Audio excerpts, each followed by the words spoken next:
Snake Eye Fiendsmith is going to be the best deck in the game, so today I'm going to teach you how to beat it. How's it going, everyone, and welcome back to another video. Today we are talking about Snake Eye Fiendsmith, the upcoming best deck in Yu-Gi-Oh! This deck is insanely powerful, and it's all because of all the incredible Snake Eye cards and the brand new Fiendsmith cards being released in the Infinite Forbidden. So if you want to play competitive Yu-Gi-Oh! And you don't know how to beat Snake Eye Fiendsmith, then you're going to want to stick around, because in this video I'm going to give you the best cards to play against Snake Eye Fiendsmith, when to use those cards, the choke points and weaknesses of the deck, and even what decks are best suited to beat it. Welcome to Snake Eye Fiendsmith Week. By the end of it, you'll know how to play and beat Snake Eye Fiendsmith. So if you're excited for the video and to learn more, then make sure to smash the like button. If this video hits 300 likes, I'll bring you an awesome Snake Eye Fiendsmith deck profile, and we'll go over some combos too. If you like competitive Yu-Gi-Oh! Including deck profiles, guides on how to beat the best decks, meta discussions, and videos just like this one, you're gonna love this channel. So make sure to subscribe. But with that being said, here's the ultimate guide on how to beat Snake Eye Fiendsmith. Let's jump into it. So first things first, what exactly is the Snake Eye Fiendsmith player trying to do? Well, most of their combos have the goal of actually generating a very scary endboard with multiple layers of negation that aren't all weak to the same form of going second disruption. They have cards that are great while being on the field, cards that are perfect to have in the graveyard, and even a ton of hand traps as well. And they do all of this while also making sure they have enough follow-up for the next turn to OTK you. And the reason they can do this is because all of their main playmakers also have effects that can interrupt their opponents. Snake Eye's Flamberge Dragon can summon back 2 level 1 fire monsters, but it can also get them an interruption by summoning out a copy of IP Masquerena, which in turn gets them SP Little Knight.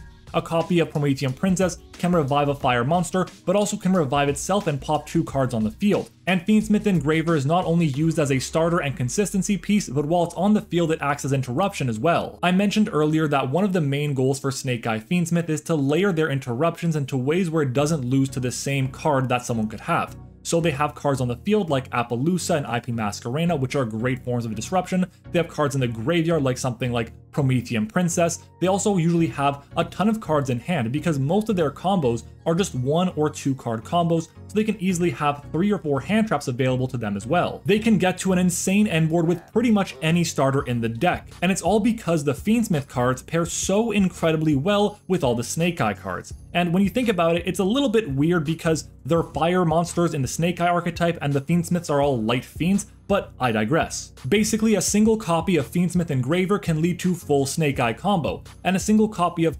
Bonfire, Wanted, Diabellstar, Snake Eye Ash, or Snake Eye Poplar also leads to not only full Snake Eye combo, but full Fiendsmith combo as well. And almost every card that I just mentioned also acts as an extender. So because there are so many great starters and extenders that can kind of fulfill the same role, it becomes incredibly easy to actually build a very strong Snake Eye Fiendsmith deck.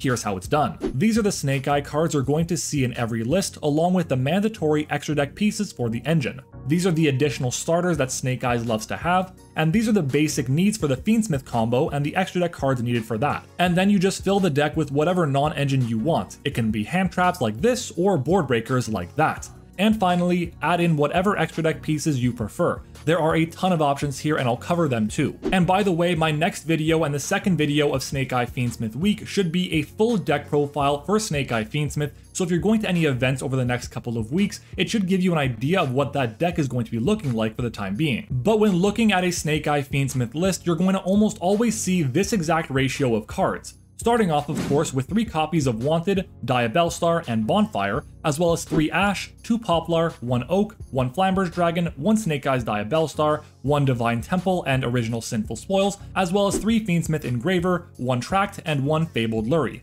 In my opinion, these 24 cards come together to create the most powerful engine in the history of Yu-Gi-Oh! But there are a few other cards that could also see a lot of play depending on the variant. One of those cards is going to be Snake Eye Birch. This is a great card because it essentially acts as another extender. If you control a fire monster, it's just a free special summon, and it is seeing play at times in exchange for the second copy of Snake Eye Poplar. The 2 new TCG exclusives, Aerial Eater and Necroquip Princess, are also going to see a good amount of play depending on the list. They offer extra ways to extend, and they're both very good options too, especially because they both happen to be level 6 monsters. Other cards like DDD Wave Hiking Caesar can also be very good, but I think this one specifically is a little bit win more. Essentially, it's a rank 6 monster that you make using any 2 fiends, and you can use it to negate 2 monster effects, which is very good. However, it doesn't layer the interruption at all, so cards like Dark Ruler No More and Forbidden Droplet are still really good against the end board, and honestly even better if you go with this line. The same goes for Fiendsmith Desiree, which is also a very good card, but it doesn't offer anything new to the Snake Eye Fiendsmith end board. So a card like Fiendsmith Desiree or DDD Wave King Caesar, while both objectively are good, they don't need to be played in the strategy. Pit Knight Early is another extra deck card that's seeing a lot of play in OCG versions of this deck. The reason why it's being played is because it not only offers interruption, but it's easily able to get rid of a Promethean Princess on the field and another body into an interruption, which can be really good, especially when you have it pointing to both Appaloosa and Snake Eyes Flamber's Dragon. It's honestly a really good tech card that could be used in a lot of situations, and if you see a list playing the Pit Knight Early or a copy of the Wave King Caesar or even Fiendsmith Desiree, it's not wrong at all. That's that one flex spot that the extra deck actually has. I also want to highlight the Kashtira package, including Unicorn, Birth, and Fenrir. These 3 cards are all really good in a Snake Eye deck and offer a different form of interruption than the strategy already has by banishing cards face down and by interrupting the graveyard. I wouldn't be surprised to see some lists incorporate a Kashtira package because it still is very good both going first and going second. Now, what does the end board for Snake Eye Fiendsmith actually look like? Well, a single copy of Snake Eye Ash can still get you to full Snake Eye combo as it was in pre-Infinite Forbidden by having cards like Snake Eye Flamber's Dragon, a copy of IP Masquerena in the Spell and Trap Zone, as well as Divine Temple of the Snake Eye already activated, with copies of Promethean Princess in the graveyard and multiple level 1 flyer monsters to take advantage of Flamber's second effect. But now a single copy of Snake Eye Ash can also get you Appaloosa with 3 negates, and then there's a few other lines you can go down, but my personal preference is to go for a line where you have Sunlight Wolf and then summon a copy of Beatrice to the zone that Sunlight Wolf points to and use the effect of Sunlight Wolf as Chainlink 1, Beatrice as Chainlink 2 to send Ash Blossom to the graveyard and add it to hand with Sunlight Wolf's effect. That way you can search out a different form of interruption in case you didn't have that hand trap already available to you. Oh, and that's all done with having 4 other cards still in hand. Is this the best end board the deck can produce? Probably not, but the strategy itself can extend so far depending on what the hand actually is. And for a single 1-card combo, having all those different layers of disruption is absolutely incredible. And I didn't even mention that the combo is still incredibly resilient to hand trap. If you open up a copy of Snake Eye Ash and it gets hit with a copy of Infinite Impermanence, you can just extend past it with a single extender and your full combo is pretty much back online again. There are so many amazing combos when it comes to Snake Eye Fiendsmith, so in the next couple of days, I'll be bringing you the ultimate Snake Eye Fiendsmith combo guide with test hands that'll show you how to play around certain hand traps or even what to do after you've been hit with them. So make sure to subscribe and turn on the notifications so you don't miss it. But now that you know what the deck looks like, what the end board actually ends up being, and what cards are really threatening, what do we do to beat the strategy? Well, I want to start off by talking about different hand traps and how they have an impact on this deck. And these are the ones we're going to be covering in today's video. Starting off, of course, with Ash Blossom and Joyous Spring. Ash Blossom is a very solid card against this deck because almost every card can actually be hit by it. You can stop the Fiendsmith engine entirely, or you can use it to stop the Snake Eye cards from summoning another card out of the deck.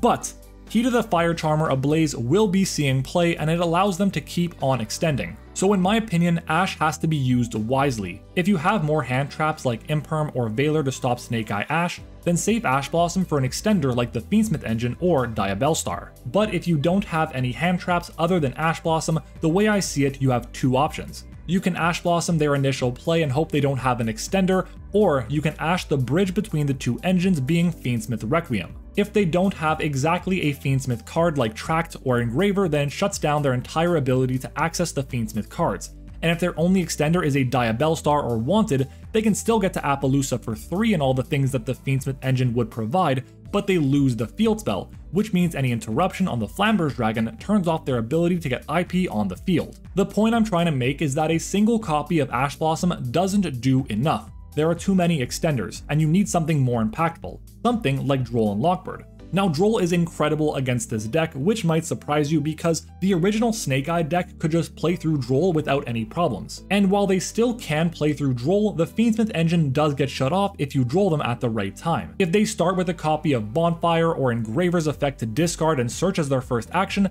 they are cooked. it loses to Droll right away, and it kind of tells us that they don't have another starter. If they have a Diabellstar and a normal summon as an extender, then they can still get to Snake Eye Ash and make a really scuffed version of the Snake Eye combo, but if they had that, why on earth would they start with Engraver if they have Diabellstar? So it's safe to say that if you Droll them on the Bonfire or the Fiendsmith Engraver, then you're pretty much covered.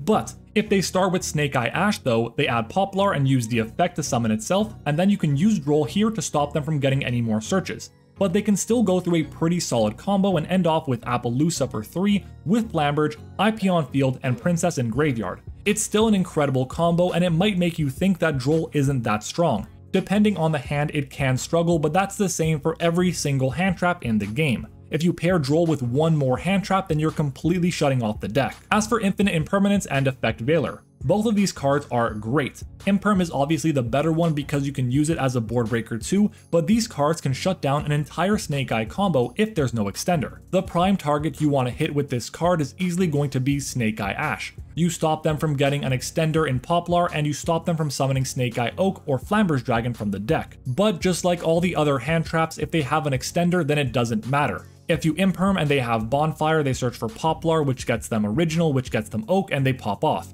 If they have Diabellstar, it's the exact same with one more discard. And if they have Fiendsmith Engraver, they can still get to Apo, Flamberge, IP, and Princess. Oh, but they can also search for Ash Blossom as part of the combo too. So Imperm and Veiler can be combo ending, but it depends on what extenders they have.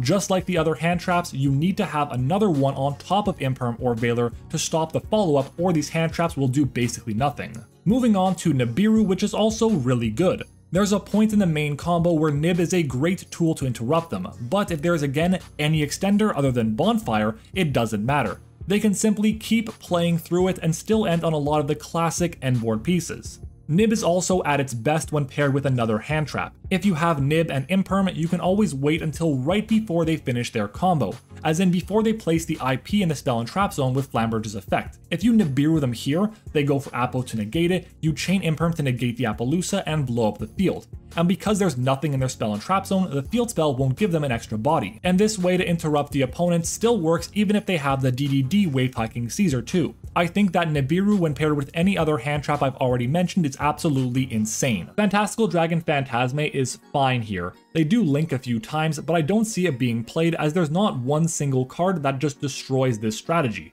So what are you digging for with its effect? Skullmeister can technically stop a lot of the effects in this strategy, but it's just not impactful enough, and most of the time they can just extend past it. But stopping the Flamberge from summoning 2 bodies is still pretty good. Dimension Shifter is incredible against this deck. It shuts off all of the Snake Eye cards because they have to send to graveyard, and it also stops the Engraver combo too because Lurry needs to be discarded to the graveyard. If your deck can play Shifter, you're in a great spot. I will say though that if you don't know what you're playing against, usually you want to hold the Shifter. If they discard Engraver to search for a card, hold it and chain it to the effect of Tract to add and discard a card. They lose the Tract and they still have to discard a card while adding a useless Lurry from their deck to their hand, and they can't go through Fiendsmith combo anymore. The only punish to waiting means they can summon out Diabellstar, which is fine because you just Shifter them after they set original Sinful Spoils. Shifter is the single best individual hand trap against Snake Eye Fiendsmith, period. As for Bystials, they're also fine. They can kind of stop the full Fiendsmith combo, but they still get a part of it, and they also can stop IP from being placed in the spell and trap zone, but most of the time they already have Appaloosa on field by the time they activate Flamberge's effect. So it can work, but it's not good enough. The same goes for DD Crow. They can stop the Flamberge effect if they only have 2 level 1 fires in the graveyard, and it does the same as Bystials, but again, it's just not good enough to see play. Ghostbelle has a few applications like hitting Flamberge or the Fiendsmith combo or even the Promethean Princess, but I look at Ghostbelle like I look at all these other hand traps and just say, it's not good enough. You need more than just one Ghostbelle. Ghost Ogre does absolutely nothing against the deck's main engine, but what it's really good at is making sure that a card that would be negated by Appaloosa actually resolves. Because if you chain Ghost Ogre to the effect of Appaloosa to negate a card, Appo gets destroyed, and because it can't reduce its attack, the effect to negate a card doesn't resolve. but outside of that, it's good against Hita, and that's really it. And Mulcharmy Pirellia, the new hand trap being released in the Infinite Forbidden, is not that good against this strategy. If you look at the deck itself, they're only summoning from the hand 2, maybe 3 times, so it doesn't make much sense because at best case you draw 3 cards, and at worst case you lose out on card advantage because you have to discard this card before the summon actually happens. Your hand traps just need to be more impactful against this deck, so I'd rather open up with a copy of Ash and Imperm than a copy of Mulcharmy Pirellia and any other hand trap in the game. Hand traps are great against Snake Eye Fiendsmith, but they really only accomplish what you want them to when paired with another hand trap. But what about board breakers? Are they any good? Well, these are the ones we're going to talk about today, so let's find out. Evenly Matched is technically good against the deck because they don't put up an Omni Negate, but there's just so much follow-up that it doesn't really matter. If you try to enter battle phase with nothing on the field, they can just use the effect of Flamberge Dragon to summon back the IP while still in main phase. Then they'll link IP and the Flamberge Dragon for SP Little Knights, trigger the Flamberge Dragon to summon back Oak and Ash, which will summon back Poplar, and search for 2 cards. Then, when you activate Evenly, they chain the SP to banish itself and another card until the end of the turn, while leaving a fire monster on the field. So that way Princess is still live and they still have SP and another body they can summon back out.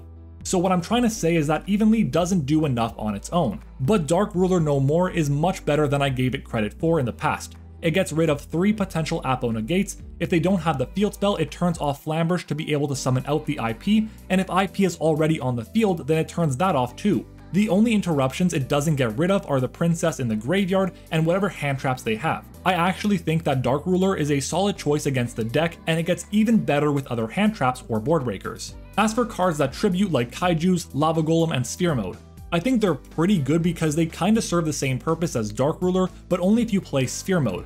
It's just that Sphere Mode right now isn't that good against most decks, so it's not the best side deck card. Change of Heart and Mind Control by extension are also great cards because taking control of an opponent's monster is nice, but only really works for you if you take their Appaloosa.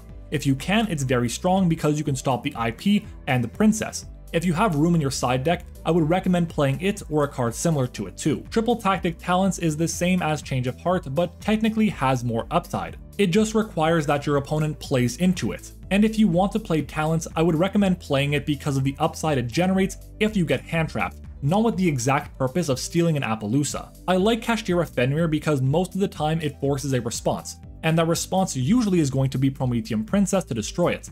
But Fenrir into an established board doesn't feel that good against this deck, but having Fenrir as a going first tool is actually really good against this deck in my opinion. Board wipes against this strategy are decent. They let Flamberge get bodies back on the field and keep the interruption from Princess live, but overall I just think there are better options that handle this board than a card like Dark Hole or Raigeki. And Cosmic Cyclone is incredibly strong as a going first tool and going second tool against this deck. Getting rid of the IP in the spell and trap zone or the field spell both have application, but it's also a great tool at beating a card like Skill Drain, which is incredibly common to see in Snake Eye side decks. It's very specific in what it does, but that's kind of the point of the side deck. Now there are definitely some cards that I missed talking about in this section. I'm going to start talking about them now, starting off by talking about cards that are good going first.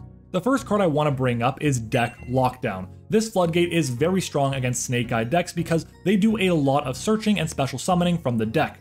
Turning that off is really strong, and you can always turn it off yourself if you're playing Snake Eye on your own. Super Polymerization isn't a bad choice, but only when going first, because you can use it as a way to interrupt them before they get to their final combo. If you Super Poly a board with multiple Light Fiend monsters or a ton of fire monsters on the field, you get an extra layer of disruption that you didn't already have before. But again, I highly recommend using it only when going first. Crossout Designator is also a great choice, but only under a few different circumstances. First off, if you're playing a mirror match or you have a copy of your Fiendsmith engine already in your deck, then it's a solid choice. But if you can play a ton of hand traps as well, it's a great option because Crossout then acts as basically an extender. It's a one singular card that lets your combo still go unimpeded. As for going second, I highly recommend a card like Metal Tronus. This card is not only good when going first, but also great when going second. You can use it as a way to just shut off a copy of Appaloosa or a copy of SP Little Knights, but you can also use it proactively. Once you've gone through your full Fiendsmith combo, you have a copy of Moon of the Closed Heaven or Fiendsmith Requiem in the extra deck. If your opponent summons those cards out, you can use Metal Tronus, get rid of them, and that way they don't actually have a way to access their Fiendsmith combo anymore. And Forbidden Droplet is also a really solid going second card because it can negate cards like IP or SP and of course Appaloosa as well.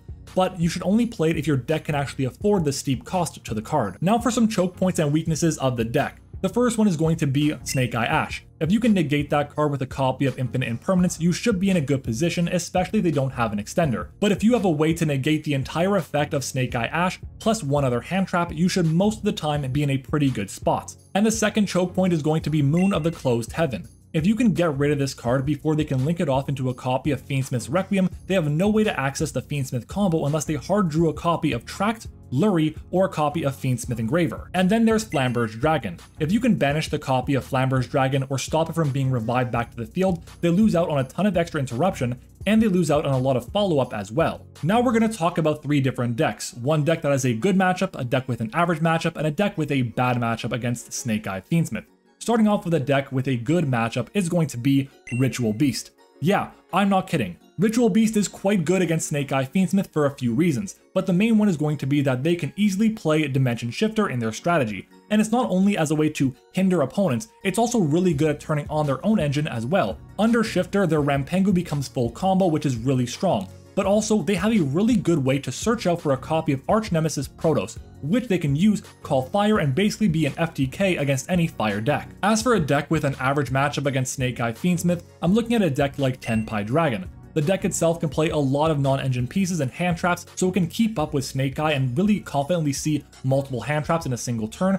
But they also have really good ways to OTK, and the fact that Sangan Summoning just protects all their Fire Dragon monsters from activated effects means they can also just destroy their opponent before they get a chance to even do anything in the first place. As for a deck though with a bad matchup, it's going to be Voiceless Voice. This deck is very difficult to pilot against Snake Eye Fiendsmith because already, before Infinite Forbidden, Snake Eye was just a better strategy than Voiceless Voice was, and now with the new Fiendsmith cards being released, Voiceless Voice is kind of just falling behind. But overall, Snake Eye Fiendsmith is going to be the best deck in Yu-Gi-Oh! And it and Yubel Fiendsmith are going to dominate events for the foreseeable future. So hopefully the ban list that we're getting in late August will kind of shake things up a little bit. But regardless, you now know how to beat Snake Eye Fiendsmith. If you enjoyed the video or you learned something new, then do me a favor and smash the like button. Remember, if we hit 300 likes on the video, I'll bring you the ultimate Snake Eye Fiendsmith deck profile, and I'll bring you some combos too. Subscribe to the channel so you don't miss another video, and shout out to my channel members for going above and beyond. Thank you for watching, I hope you enjoyed it, and I'll see you all next time.